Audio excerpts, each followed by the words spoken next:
Thank you. Well, thank you very much. It's a great honor to be here. And, you know I've heard so many marvelous responses to the festival. I believe it's been absolutely fascinating and terrifically successful. And this morning has been really mind-blowing, actually. And it's really difficult, it's certainly an honor for somebody as unlettered and as uneducated as me to to follow such clever and wonderful lectures this morning, which really opened my eyes and about the world that we're going into. And you know, I am perhaps it's an ironic that I'm going to address this question of what they call the baby bust, because of course I was associated back in the 1970s with changing the contraceptive laws in Ireland. And even though as part of the Irish Women's Liberation Movement, and of course we did do this in a rather sometimes over the top and rather vulgar, to be honest, way, but I don't disavow that at all. I don't disavow that campaign. We did really need to abrogate or to erase really the 1935 prohibition on birth control, which was very much of its time. Now I just go into this that, you know, I love this quote from Kierkegaard, who says, you know, life has to be lived forward, but can only be understood backwards. And of course, with the, you know, when you get older, you see all these things much more in the perspective of time. And of course, I now see that the 1935 legislation was very much within its time, and it was within other countries like France or several countries, states in the United States also had laws against birth control at that time, because there was a terrific fear of depopulation.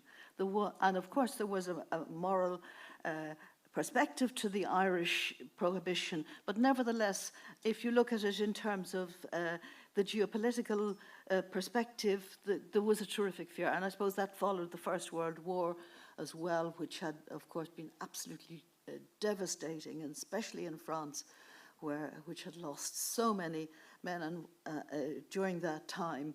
And the great fear in France during the 20s and 30s was that, you know, there were no men to marry, there were no men to father children, or not enough. And so that was very much part of their thinking in introducing laws suppressing contraception. Not that the laws were always obeyed, but nevertheless they saw fit. But however, in the 1970s, you know, we definitely felt that this law had to be revised. And I suppose I learned that, you know, from journalistic sort of feedback. I was working as woman's editor of the Irish Press. Now, the Irish Press at that time was, it very much reached into small farmers, because that, I think, was very much the social basis of Fianna Fáil, you know, faithful. And we did get letters, quite a lot of letters from women who were living, the wives of small farmers, and they did want more control of their fertility. They did feel that, you know, if they were pregnant every year, that it was a burden, and you could see this coming back. And these were women who were faithful Catholics, if you like, really, as you could read that was their values. So, you know, this was a sort of, in its time, a necessary change. However, it's interesting in the whole of social history how there's always this pattern of a pendulum where you go almost from one extreme to the other. It's a very common thing to notice this.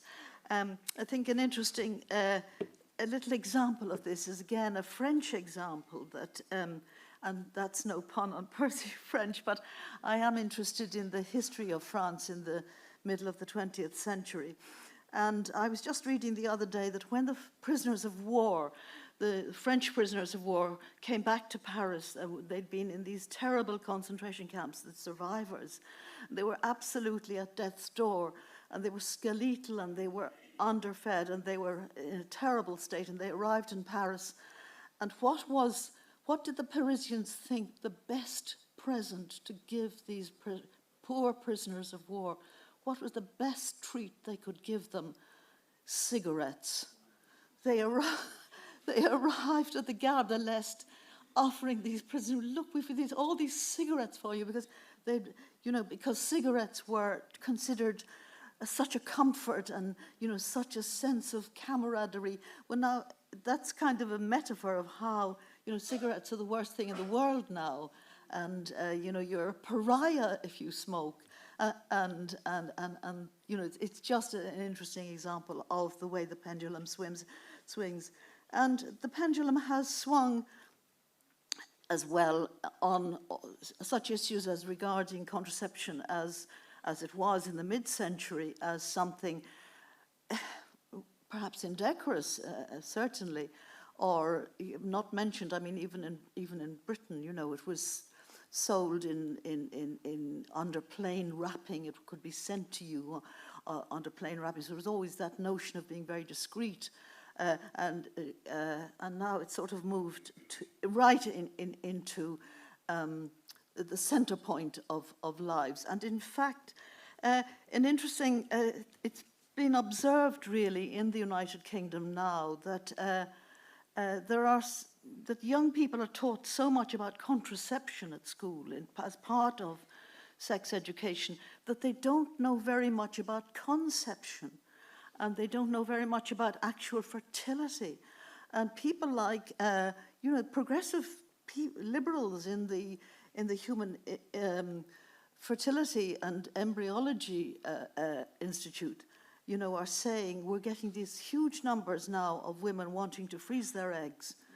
It increased by something like 64% over the lockdown of women because there isn't enough knowledge of fertility, and there isn't enough knowledge about how to have a baby, so to speak, or when to have a baby. And people who had actually concentrated on contraception are now looking at examining fertility because of the baby bust, which has happened and is happening throughout the developed world, where there's a huge decline in the number of babies being born.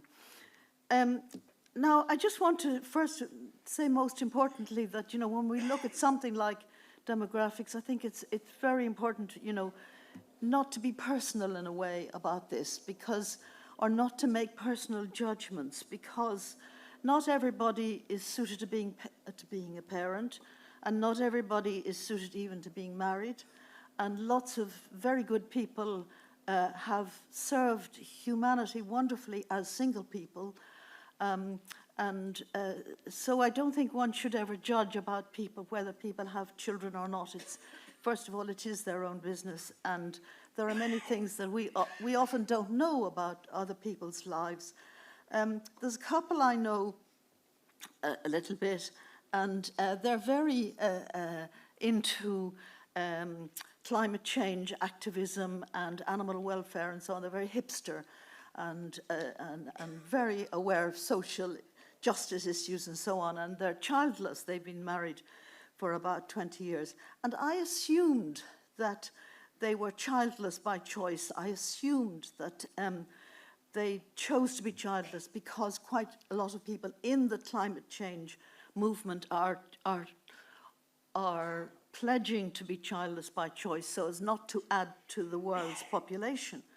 But I learned through another source that this couple actually did have a baby who died very soon after birth, and that they were absolutely devastated by this, and was actually a great tragedy in their lives, and they weren't able to have more children.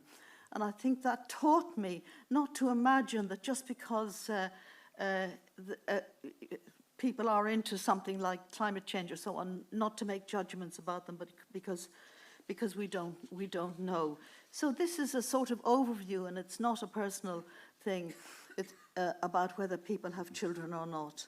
I mean, when I think of people like these Irish missionary nuns who went around the world setting up hospitals and setting up schools, and you know, as I know from experience from relations of mine, actually teaching mixed black and white schools, even in the teeth of apartheid. I mean, they did wonderful work as single women, and I do think, you know, one must always bear in mind that there are many different ways of contributing to society. And I think the other thing is, you know, children need aunts and uncles and cousins and other extended relations as well as parents. So I wanted to sort of very much make that point when we're looking at the demographics. I mean, we heard an awful lot over the years about overpopulation, but suddenly now it's completely swung to concern about the falling population and falling births above all. And a magazine like The Economist, which is usually quite a dry magazine with a liberal kind of global agenda, they've taken up this point very, very much, where they're very concerned about falling births, not only in the developed countries, the developed world, but very much also in many sort of middle-range countries, and even India, China, Mexico, Brazil. All these countries are now underproducing babies, and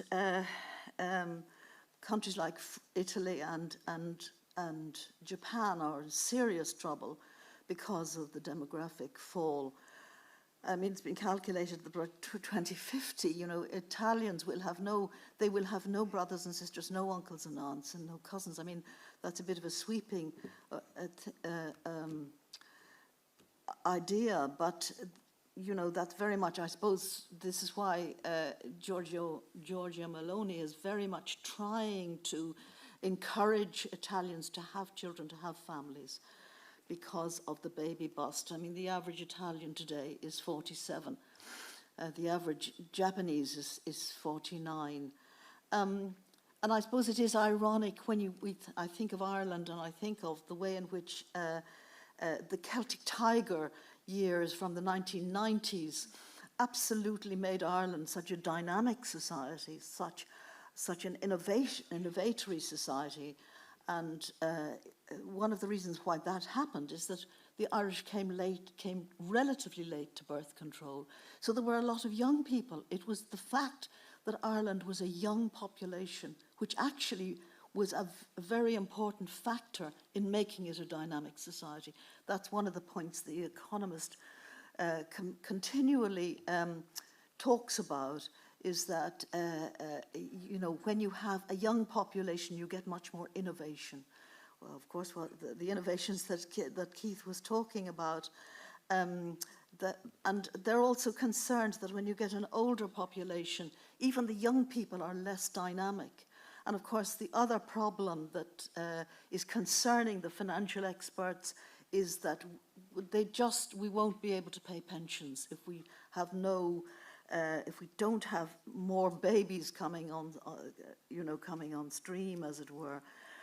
The Economist recently wrote to say, you know, the liberal impulse to make up for this baby, I'm sure you all know the statistics, actually, which I suppose I should mention, is that in order to have replacement, you have to have 2.1 children for every woman, which makes a replacement population. And Ireland, I think, is now down to 1.6. And of course, if you Google the statistics on Irish fertility, they've been declining every single year since 2010. When Ireland was at that point, it was declared the most fertile country in Europe. Although even then, and this is where we come on to a sensitive point, indeed, it was noted that perhaps 1 in 5, that's 20% of babies born in Ireland then were born to immigrants to Ireland. So that was part of how the profile was beginning to change from 2010. But since then, of course, the fertility rate has just continued a decline. Now, The Economist says that liberals, good liberals, would like to encourage more immigration, actually, to make up for the fact that that there aren't enough children being born. But even they say that that's a kind of misdiagnosis, because helping individual countries to tackle worker shortages through immigration really doesn't solve the actual problem, because eventually immigrants themselves also become older and need care, and somebody has to pay their pensions as well, and that is a problem. I think the whole trouble with discussing the immigration situation in terms of demographics is extremely sensitive and extremely difficult, because I think, the Christian is instructed to welcome the stranger. That is very much part of the Christian ideas, and that we must love the stranger and so on. And so I think that, it's very un-Christian to be anti-immigrant at one level. But at another level, it seems to me that this should be discussed nevertheless, the fact that the demographics or that the pattern of the host society is changing. And this was illuminated, a man called Frank Cosgrove sent me this book, The Irish Klondike, which he wrote. He looks very forensically at all the statistics and all the whole pattern of declining Irish births and increasing immigration. And it's not written in a nasty way at all, but nevertheless, it's I think a very complicated question, and a very complicated and sensitive issue, because it seems to me nobody would want to be racist, and most of the immigrants, I've been an immigrant myself after all, nobody wants immigrants to be in any way regarded negatively, because they do make a great contribution to any country and a dynamic country. But I think what Frank Cosgrove says, and he wrote this in 2020 and is, I think, working on a new edition. He says that a transformation that's utterly fundamental has taken place in Irish society, and he says it's a transformation that the English colonists over many centuries actually tried and failed to achieve as well, because Irish society did, nevertheless, despite 700-800 years of British influences, nevertheless Irish society managed to hold on to its core and to its culture and so on. And I know that there was some wonderful papers yesterday about that. And Frank Cosgrove says that what he finds most difficult is that this transformation is never spoken about, that there isn't enough debate about it, that there isn't enough open conversation about it, and that the media hasn't really covered it or examined it in any way. And I'm afraid I think that's true. I think the media hasn't covered this question of the transformation of Irish society through the changing demographics. And as I say, it's a difficult thing to talk about, but I think it should be spoken about. And I unfortunately, I suspect that the proposed hate speech bill, which has been going through the Oireachtas recently, although halted now till the autumn, is partly actually to restrain any conversation about that area of Irish life. And I'm glad to see there has been a fair bit of pushback against Ms. McEntee's bill. And I know Ronan Mullen, who's here, has done sterling work in the Seanad to highlight the way in which this bill is really a bill of censorship, because I think we must try to continue to fight for freedom of speech and freedom of expression.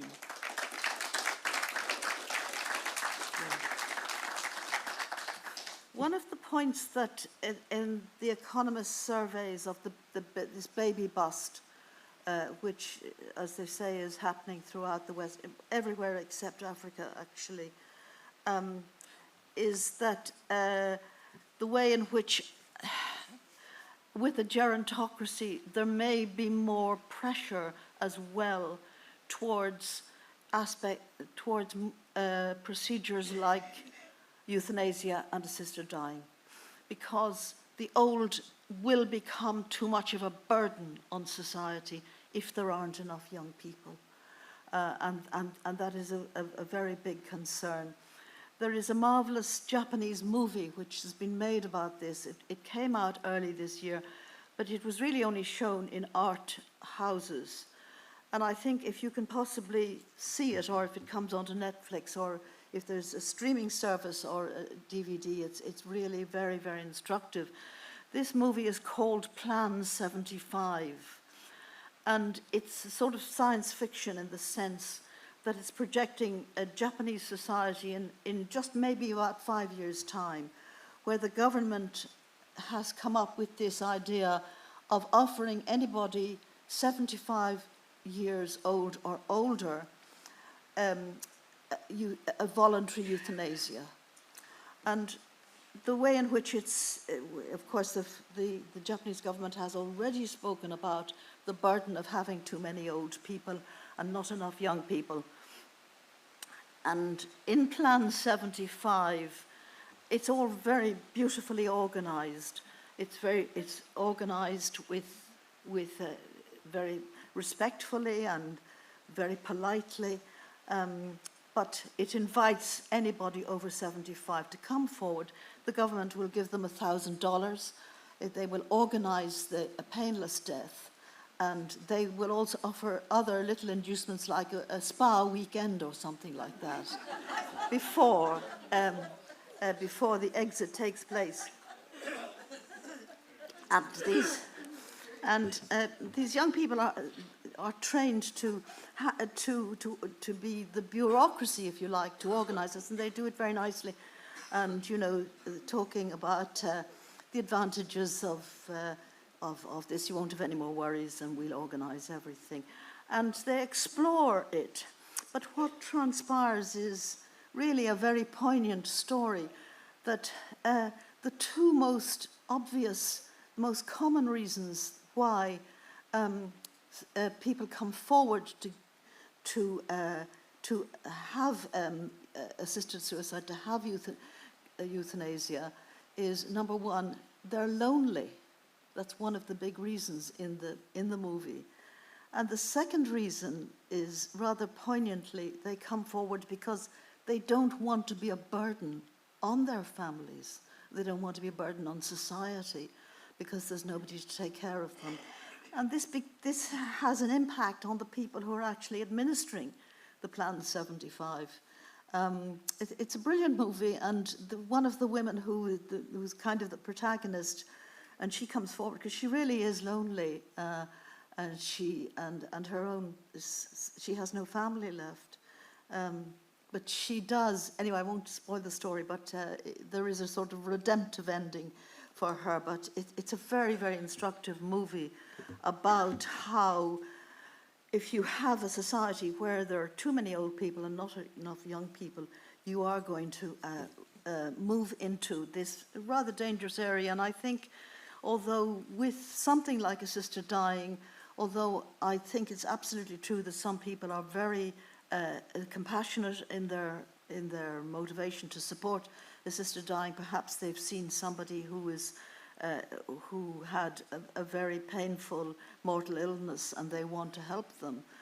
There's undoubtedly that, but nevertheless, I think it becomes more and more normalized and more accepted by society, and we can see this terrible developments, really, especially in Canada and indeed in the Netherlands and Belgium as well, where we now have assisted dying for children, which a child can't possibly consent to such a measure. So it seems to me, I mean, these are all part of the impact of having a society where there is this declining birth rate constantly. Whether the declining birth rate can be changed is another question. Countries obviously like Hungary and also Poland are trying to provide inducements. I think in Hungary, if you have 3 children, you don't pay any income tax, which would seem to me to be quite an attractive inducement. But so far it's kind of limited, because I think there are a lot of other structural problems. We know that one of the things that happens is that I mean, housing is a huge problem in all these developed countries, expensive housing, and housing is directly related, of course, to the possibility of young people starting a family. And of course, there are many other social problems as well. But I think probably there's something in the idea that we've become so accustomed to contraception that we don't think enough in terms of, if you like, the joys of fertility, or the possibility of fertility. And that's what Ruth Deach, who's the head of the British Human Fertility and Embryology, said indeed about the huge increase of women wanting to freeze their eggs, because many of these women, they do want to be mothers, but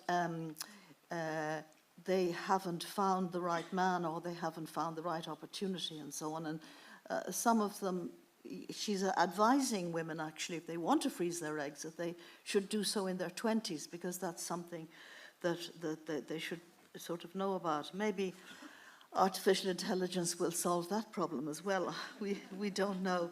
But it was quite amusing that when Baroness Deach was talking about how she too believes that, we should try to encourage family life, try to support young people in family life, and try to be positive about helping people into marriage. And she's actually a great advocate for marriage. But she actually said one of the reasons is that young men are holding back for too long, really. And they don't want to get married till they're in their 30s or their 40s, and this isn't really fair on women who don't have the same amount of time, to have a baby. And this amused me very much, because it's very much what the Irish bishops said back in the 1950s, when Ireland again had a demographic crisis, because the population was falling so dramatically. It tipped under 3 million in about 1953. And there was a lot of concern, actually, there were books published with titles like The Disappearing Irish.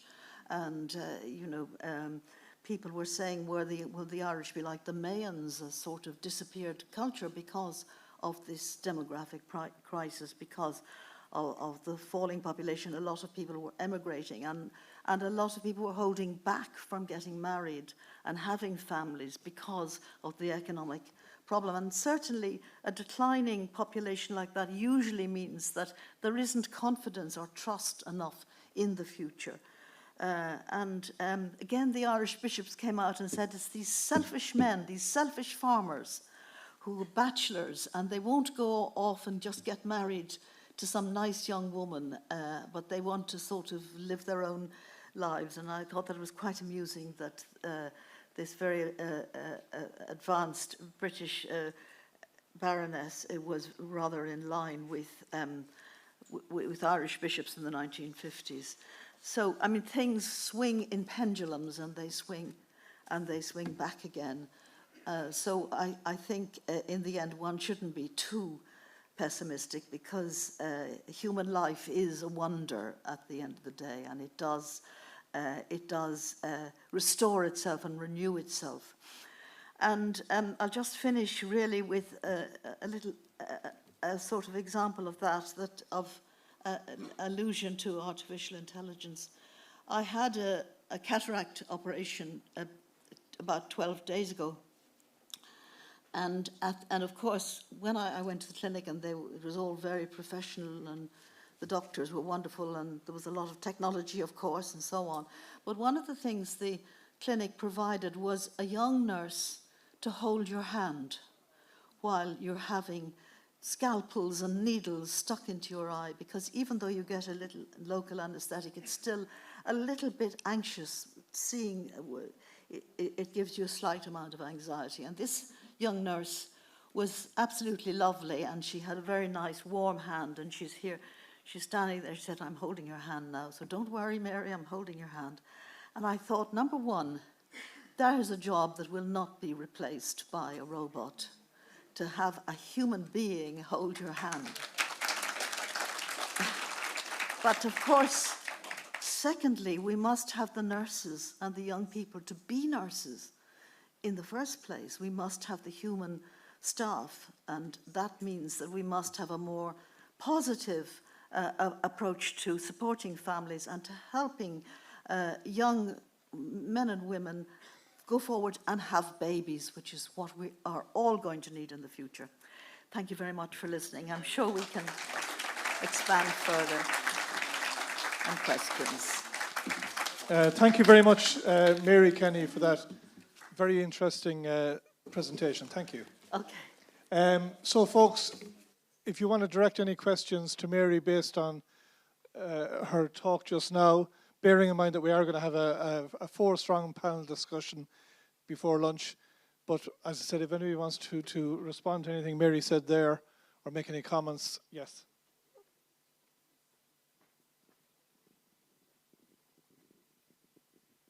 This is short and sweet, but by golly, I love that image of all these celibate bishops devoting themselves to God full-time and having no women in their lives, telling men not to be selfish because they devote themselves to their farming. Is that not more important?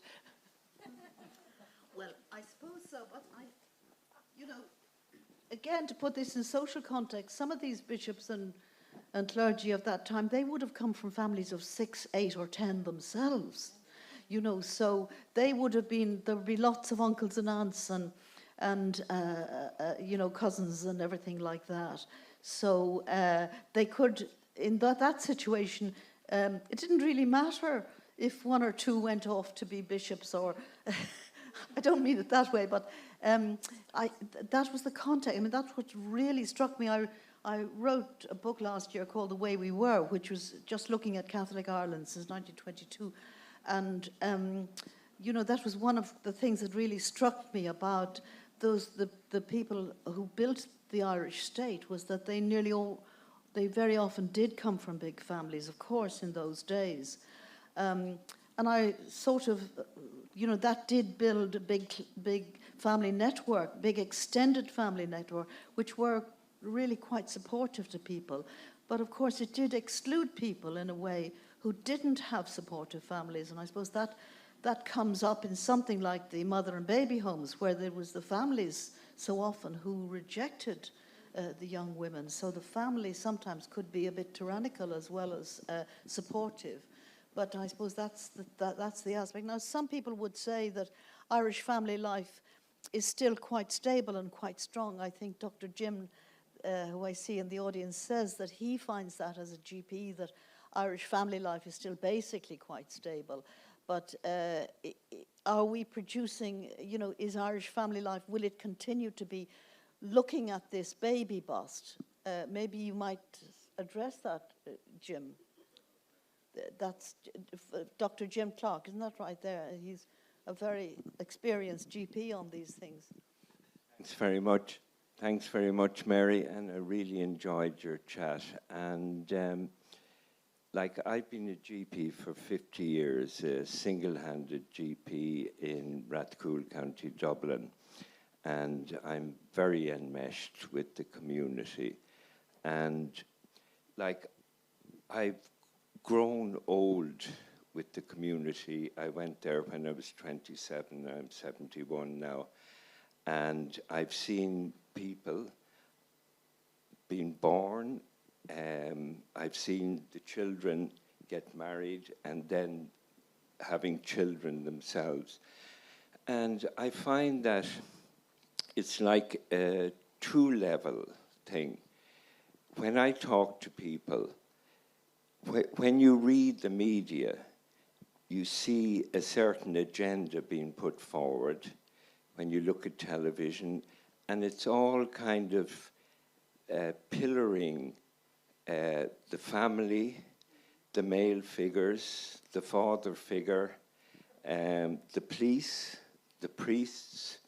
All of those things have been steadily eroded over the last 20 years possibly by, in my opinion, cultural Marxism. I don't know who's organizing this or whatever, but the other side of the coin is that ordinary people, family people, they realize that that sort of poison is in the air, but yet the family structure, the biological imperative hasn't diminished greatly, and new family structures have been set up. The community has been set up. The GAA, in general, fathers bring their kids to football matches or over to see Manchester United or whatever. And I find there's a very strong corpus of sort of knowledge in people about what is worthwhile in life. That isn't an intellectual thing. It's a feeling and a sort of a joy in living outside of the strictures of political correctness. And these people just say, sure, you wouldn't be minded what they're saying, or you're not allowed to say anything now, or you're not allowed to call a spade. And they just get on with it and regard this intellectual stuff as all crap, really. So I'll finish at that. Very interesting.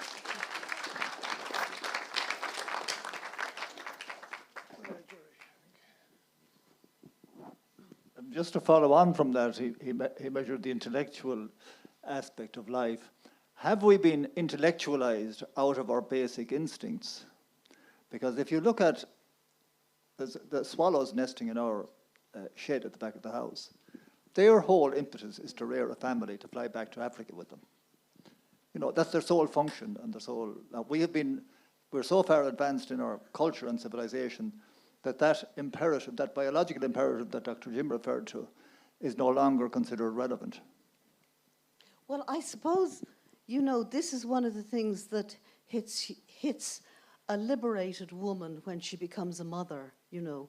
It's a very strange, because until you have children, you sort of live more or less in an equal way with men, and you're free to do more or less what you choose to do, and so on.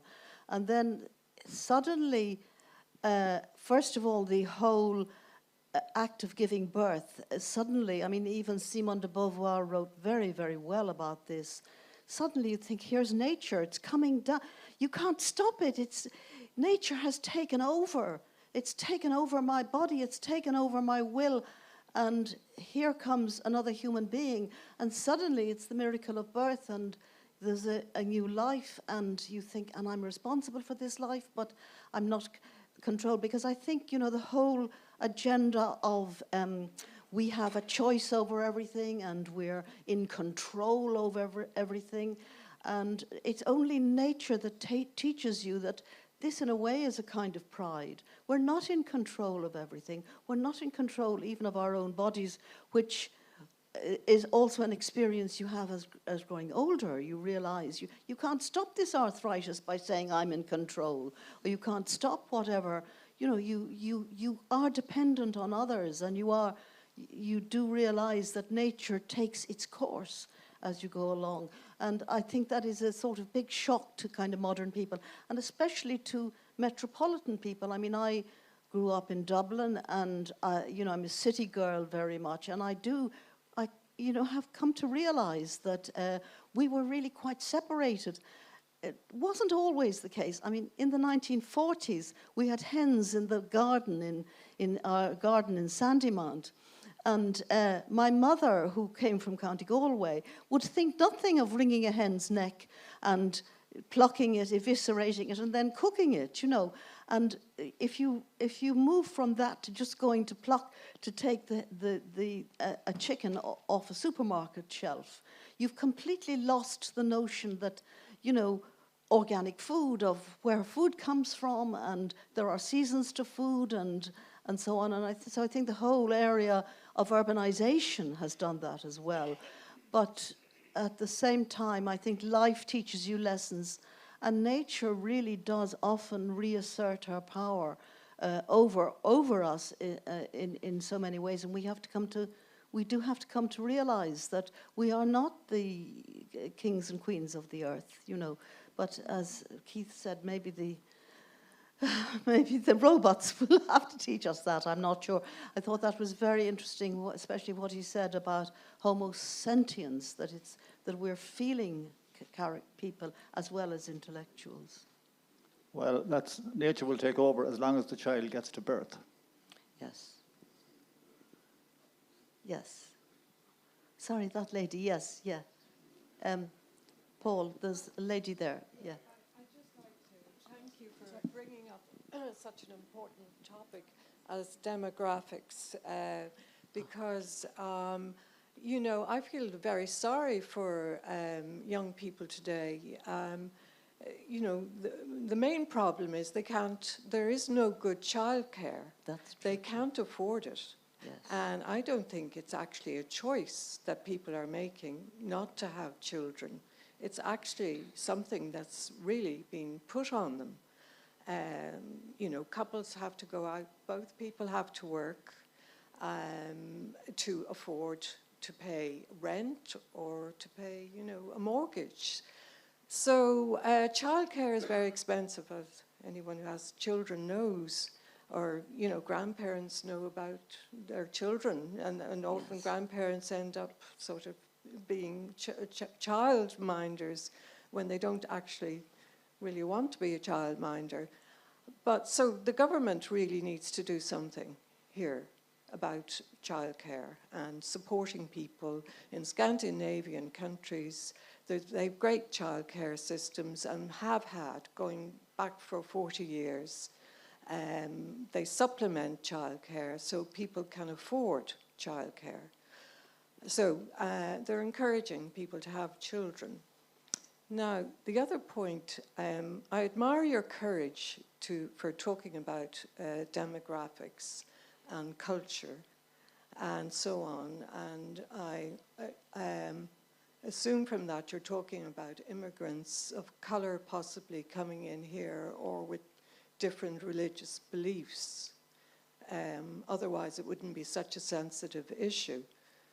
So I actually don't agree with you, but I admire your courage, because it does take courage to mention those things in certain forums.